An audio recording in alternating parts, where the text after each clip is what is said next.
Olá, pessoal, bem-vindas, bem-vindos, né, a mais um Innovation Talk da Venture Hub.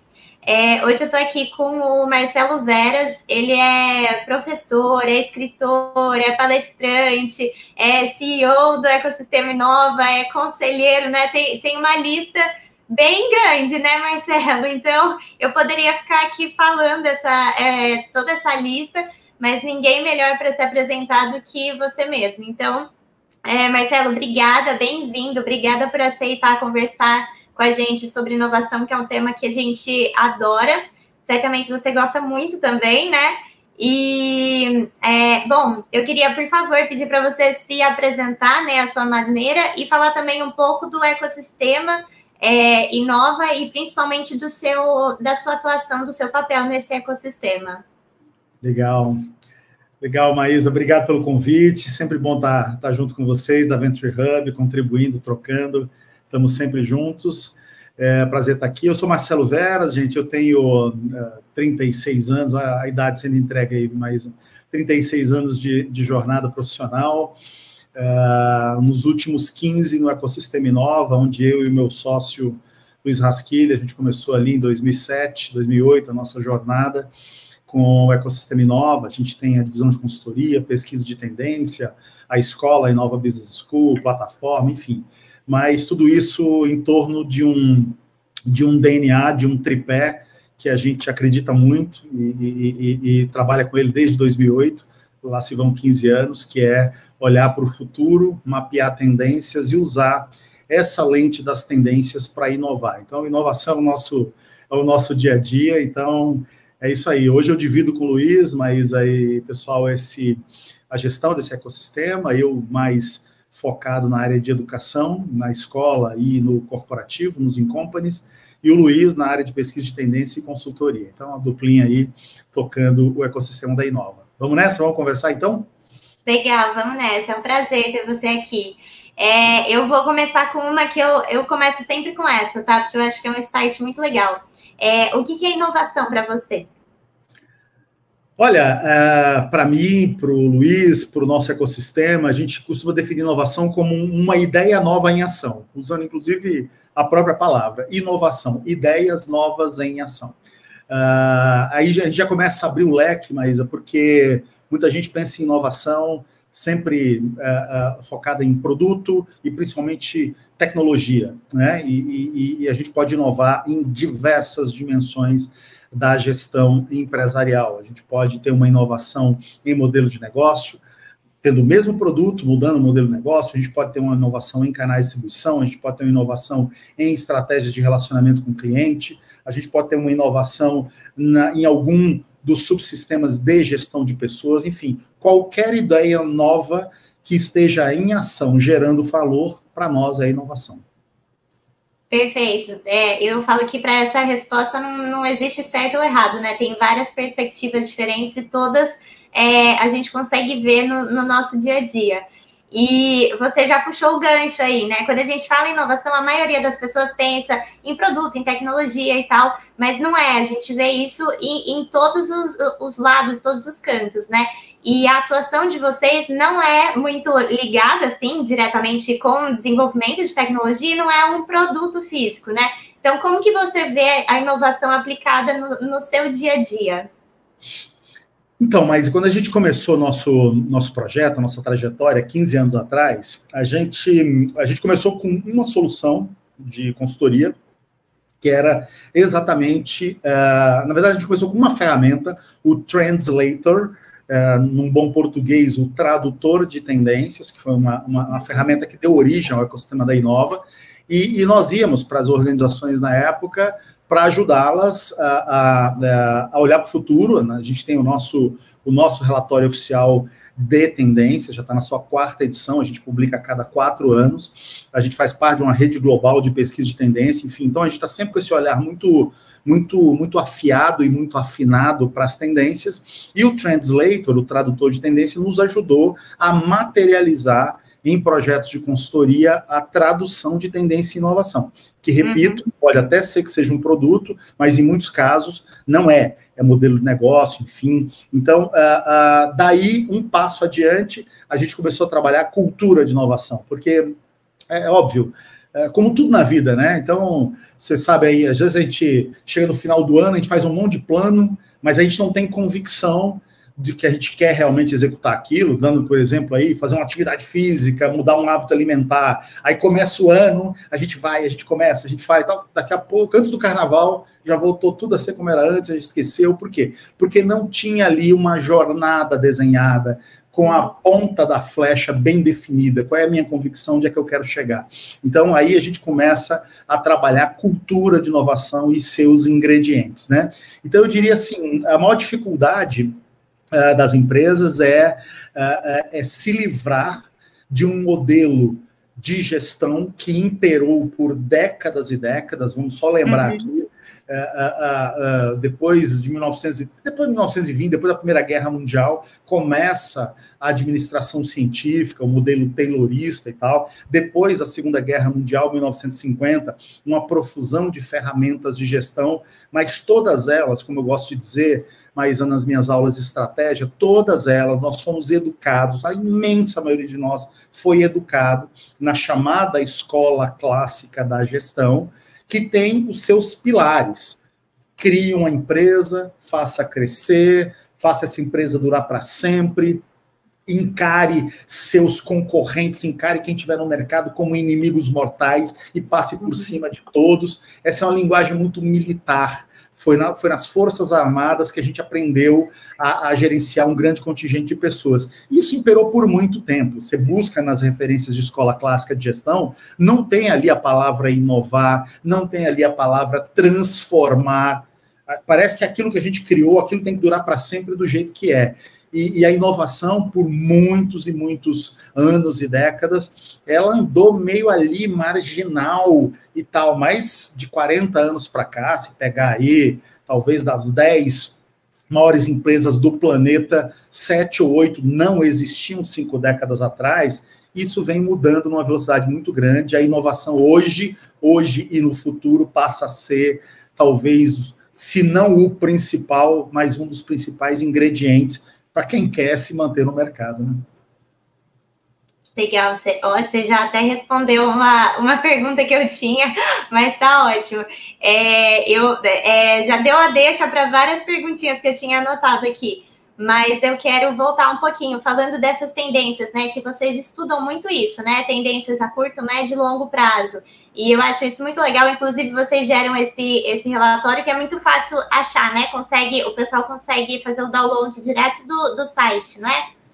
Pode falar o caminho para quem quiser fazer o download, para onde que acha esse material. Mas nós temos no site inovaconsulting.com.br, lá tem uma seção de downloads, né? Lá tem mais de 300 documentos que nós produzimos nos últimos 15 anos. O principal deles, com perdão aí da palavra, a gente chama a nossa Bíblia, né, entre aspas, ele chama-se What's Next.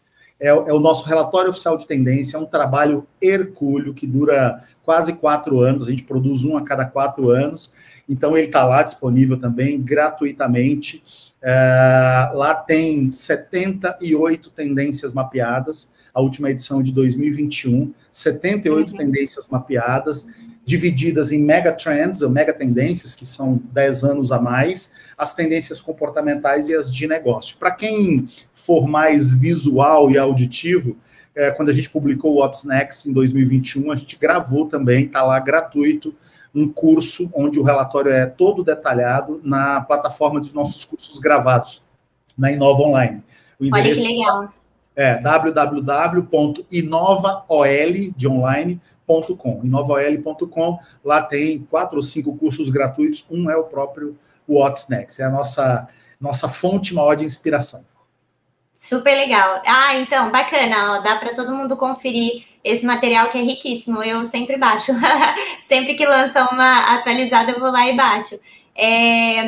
Marcelo, onde que está o Brasil hoje, né? Se a gente fosse tirar um retrato, assim, nessas tendências, onde que o Brasil está e como que você vê o desenrolar do país nessa tendências em inovação, né, nos próximos anos? Como que vocês estão vendo isso? Como que está hoje e como que você vê nos próximos anos?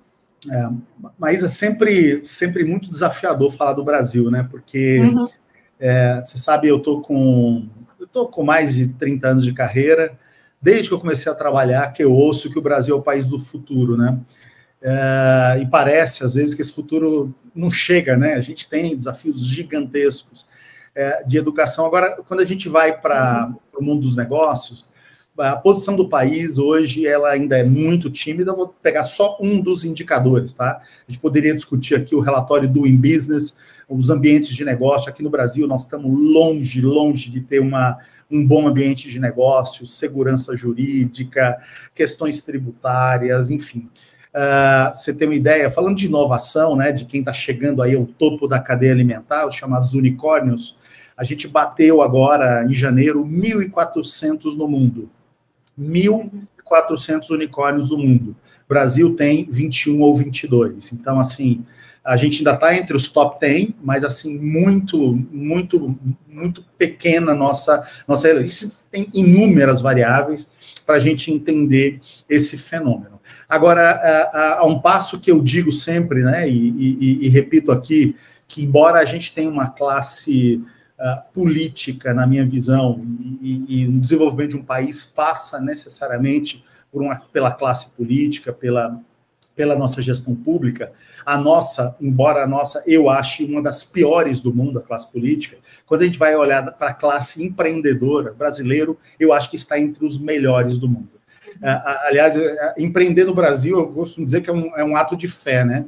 A gente é muito resiliente, a gente é muito criativo, e a gente tem barreiras gigantescas, e mesmo assim a gente consegue fazer muitas coisas. Vai lá na Associação Brasileira de Startups, são centenas de startups fazendo um belíssimo trabalho em vários setores, mas, assim, há muitas custas emocionais e de insegurança jurídica, de burocracia, de tudo.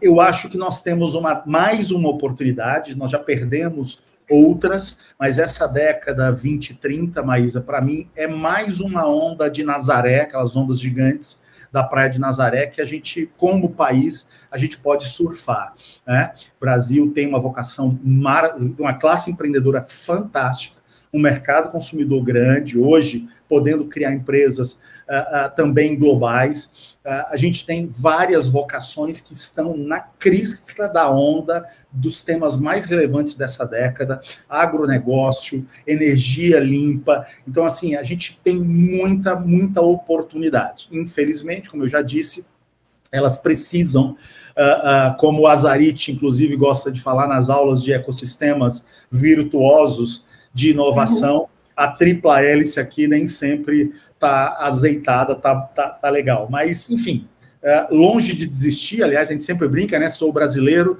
não desisto nunca, ninguém pode desistir do país. Eu fico muito triste de ver jovens talentos, cientistas, uma galera indo embora do Brasil. Eu fico muito triste com isso. Mas nós que estamos aqui, temos que encarar a bronca, fazer nossa parte e tentar colocar o Brasil num lugar mais relevante nesse cenário mundial, sabe? Legal, a gente tem muita oportunidade, muito potencial e muitos desafios, né? Muitas barreiras também.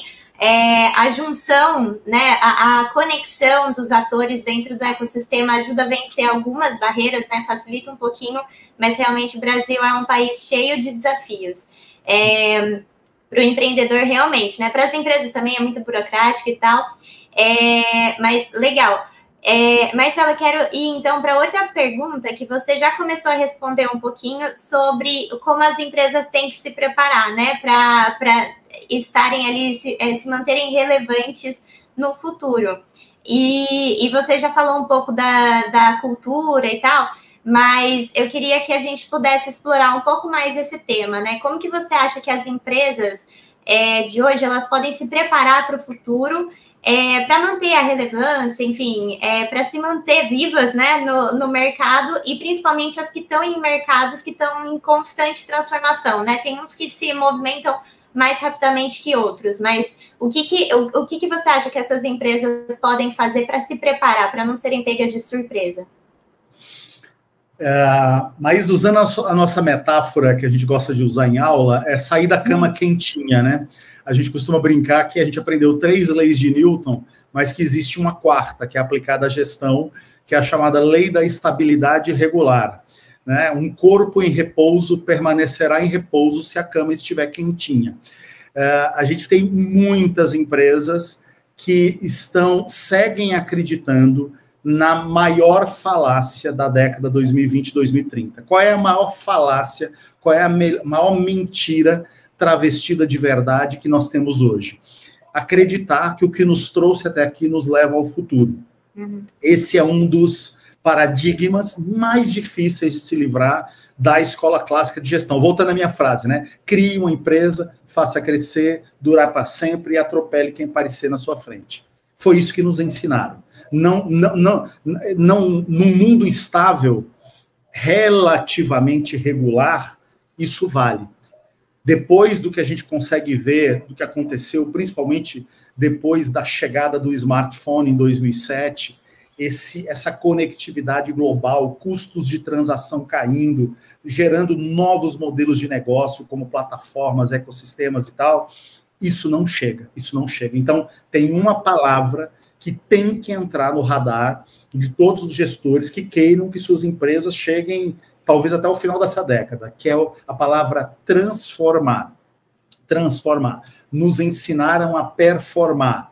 Nós precisamos fazer as duas coisas ao mesmo tempo. Tanto é, Maísa, que a gente sempre gosta de dizer que a cada década, nas últimas décadas, sempre tem uma duplinha de temas dominando a gestão. Na década de 90 até o ano 2000, foi eficiência operacional, era qualidade e produtividade, não se falava em outra coisa. Na década de 2000 até 2010, foi conectividade. Primeiras redes sociais, smartphone e tal, todo mundo falava em conectividade. A década passada, 2010, 2020, qual foi a dupla? Transformação digital e negócios de plataforma. Esse negócio de plataforma produziram os maiores impérios do mundo que a gente conhece hoje, Uber, Airbnb, Mercado Livre, Amazon e tal, e transformação digital, muitos se esquivaram desse tema e sabem o que sofreram quando chegou a pandemia em 2020. Nesta década que nós estamos ainda recém começando, e tem muita água para rolar, tem 2 temas que já estão e vão seguir dominando a gestão. Vamos lá, anota aí, hein, galera. Um deles, negócios de ecossistema. Ou seja, negócios conectados em um DNA, a um DNA claro, produzindo muita inovação e colaboração. Esse é um novo conceito. E o outro, esse já tracionou pesado, é ambidestria corporativa. Fazer muito bem feito 2 coisas ao mesmo tempo. Que 2 coisas são essas? Cuidar dos resultados de curto prazo, entregar a pizza de cada dia, porque sem presente não há futuro, mas abrir um espaço na agenda da gestão para olhar para as tendências e preparar as transformações que, obrigatoriamente, o negócio vai ter que sofrer. Então, ambidestria corporativa e negócios de ecossistema. A dificuldade das empresas, mas eu gosto muito de fazer metáforas e analogias para ficar didático, né? Mania de professor. Tem muita gente que está assistindo ao filme errado e se recusando a ver o filme que está passando.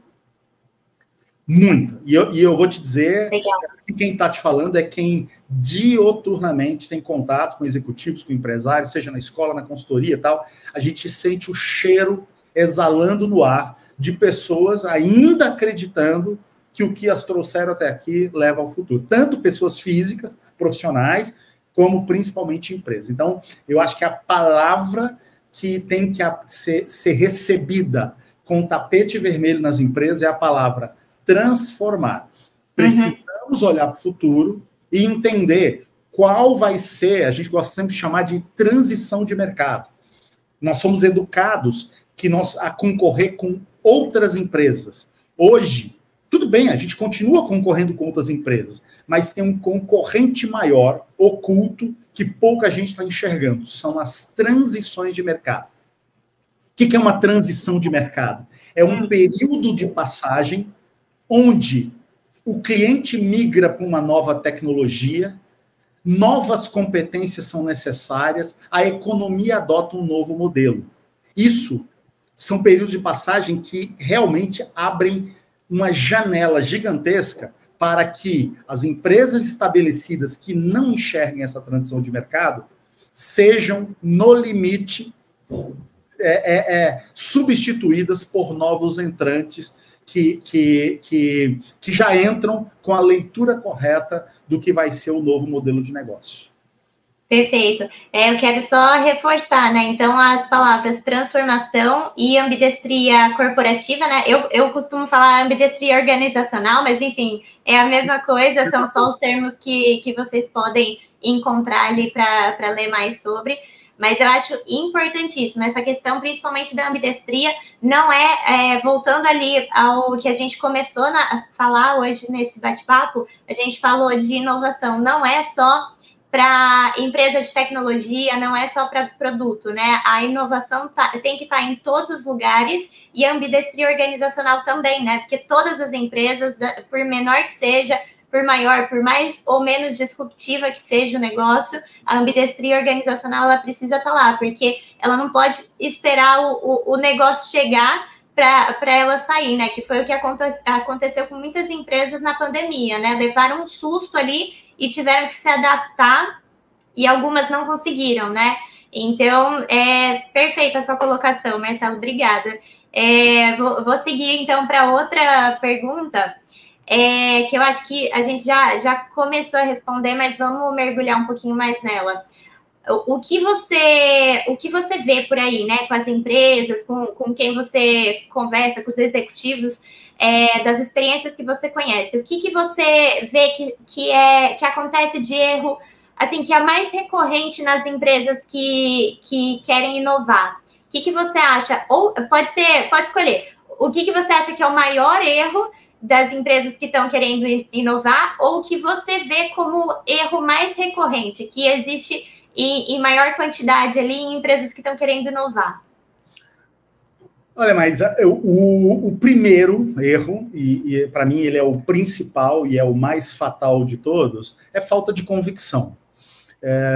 Você vai concordar comigo, acho que todos aqui vão concordar comigo, que o recurso mais precioso que a gente tem é o nosso tempo, né? É o recurso mais escasso e mais precioso que a gente tem.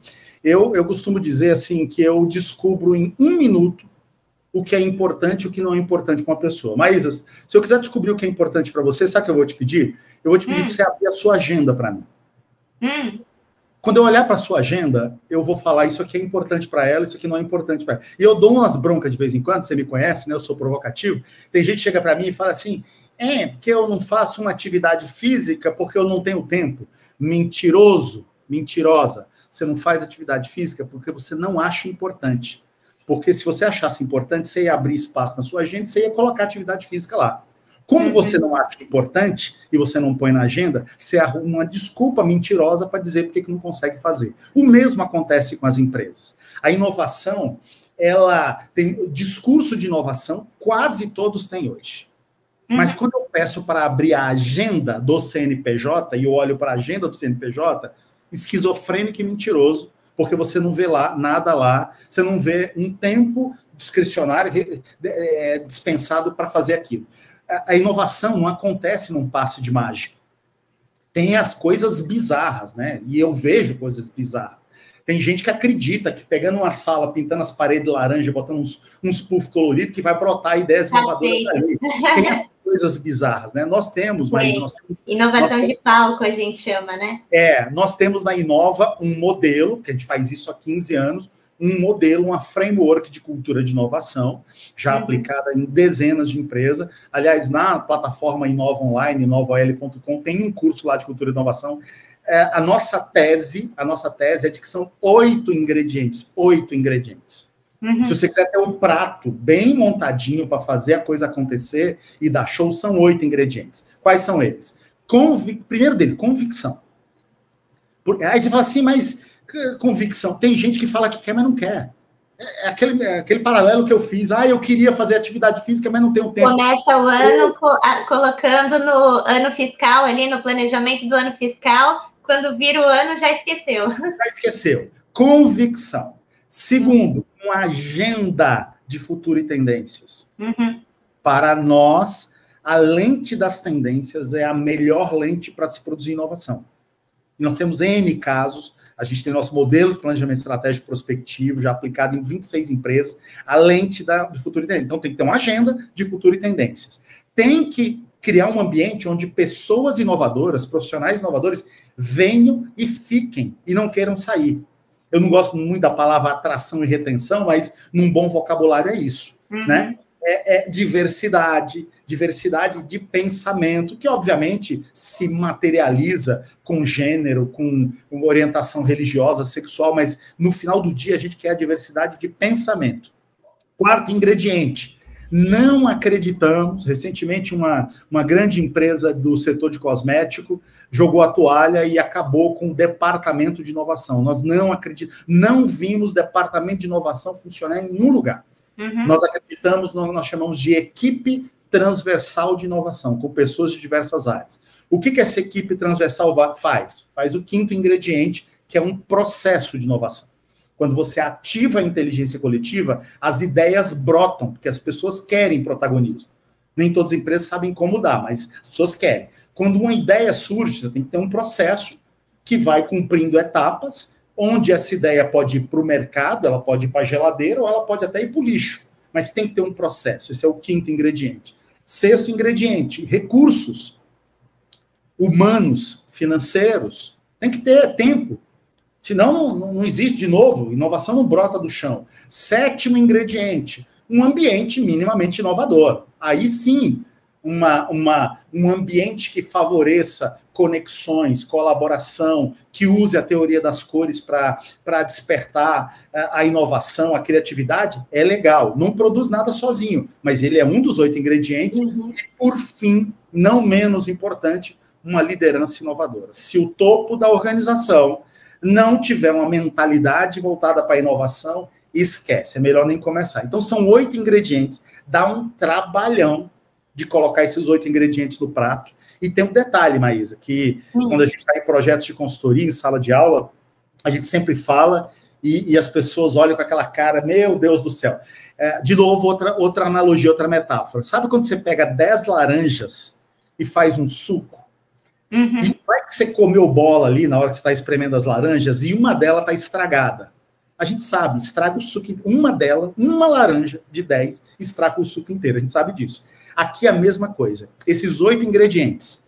Ou você começa um projeto de cultura de inovação para colocar os 8, ou é melhor nem começar, porque um desses aqui engole os outros 7 no café da manhã, se não tiver bem implementado. Então, não é fácil. Do gogó, da boca para fora, é facílimo. Mas para implementar, leva tempo e tem que ter os 8 ingredientes. Perfeito, já fica aí um super conselho e passo a passo, né? Para quem quer inovar, por onde começar, começa olhando para esses 8 aspectos aí e tentando implementar, porque realmente não é fácil, ainda a gente convive com empresas que têm essa mentalidade antiga que a gente ainda carrega, mas é possível, né? Porque tem muita empresa fazendo também e cada vez se destacando mais. Sim. Marcelo, super legal. Eu quero finalizar. Até poderia fazer mais perguntas, mas para não estender muito, eu vou deixar para uma próxima, viu? Já fica o convite para voltar em outra edição do Innovation Talks para a gente bater mais um papo sobre inovação. Mas eu quero finalizar com uma pergunta também, que eu sempre encerro com essa mesma pergunta. Na sua opinião, hoje em dia, dá para pensar no futuro de todas as empresas, todas as instituições das quais você faz parte nas quais você atua, com diferentes chapéus, né? Dá para você pensar no futuro dessas empresas sem pensar em inovação nesse meio do caminho? Eu acho que não, em hipótese alguma. O recado já está dado e não é de hoje, mas a gente acompanha aí as últimas 2 décadas ou 1 década e meia. todo dia um caso de uma empresa estabelecida que deita na cama quentinha, se recusa a inovar, segue seguindo a cartilha da escola clássica, achando que o que trouxe até aqui leva ao futuro e tomando paulada de tudo quanto é lado. Não, esse é um movimento assim sem volta. Essa década 2020, 2030, ela vai ganhar um capítulo inteiro nos livros de história, talvez um livro inteiro nos livros de história, como uma das maiores transformações da história da humanidade. E em mudanças de era, em mudanças em viradas de página, como essa que nós estamos vivendo, só tem uma coisa a fazer. É entender que o que nos trouxe até aqui não nos leva ao futuro. Se eu preciso criar coisas novas, o nome e o sobrenome disso é inovação. Não tem como seguir adiante sem inovação. Os exemplos estão dados, gigantes com recurso, com dinheiro, com pessoas, dominando o mercado inteiro, sucumbiram, alguns viraram pó. Eu sempre digo em aulas, e os olhos se arregalam para mim quando eu falo assim, gente, esses 1.400 unicórnios que estão aí, são 18,3 novos unicórnios por mês nos últimos 5 anos. Ainda tem gente chamando isso de bolha, que vai explodir, que vão morrer todos. Eu falo, vocês acham mesmo que esse movimento, tem alguém no planeta imune a esse movimento, a esse empoderamento das pessoas, a esse movimento das startups? Não tem. Então, só tem um jeito, é a gente realmente entender, aceitar. Repito, mudanças de era não acontecem todo ano nem toda década. Demora às vezes séculos para acontecer. Para o bem ou para o mal, nós estamos no epicentro de uma delas. Eu, particularmente, me sinto privilegiado de viver esse momento. Tem gente que eu conheço que queria fugir do planeta, que acha isso aqui um filme de terror. Cada um com a sua perspectiva, mas assim, quem ficar aqui vai ter que se mexer, vai ter que inovar, sob pena de lutar aqui no final dessa década. Sensacional. Marcelo, obrigada. Tá dado o recado aí para quem quer inovar, para quem quer buscar o caminho. Tem várias dicas que o Marcelo deixou aqui. E é isso. Obrigada, Marcelo, mais uma vez pela participação. A gente fica por aqui. Convido a todo mundo para acompanhar os outros episódios também do Innovation Talks da Venture Hub. Quer deixar um último recado? Fica à vontade, Marcelo. Imagina, foi um prazer. Obrigado pelo convite. Espero ter contribuído aí com vocês, com os conteúdos, e estou sempre à disposição. Grande abraço a todos os amigos aí da Venture Hub. Ótimo. Obrigada. Tchau, tchau.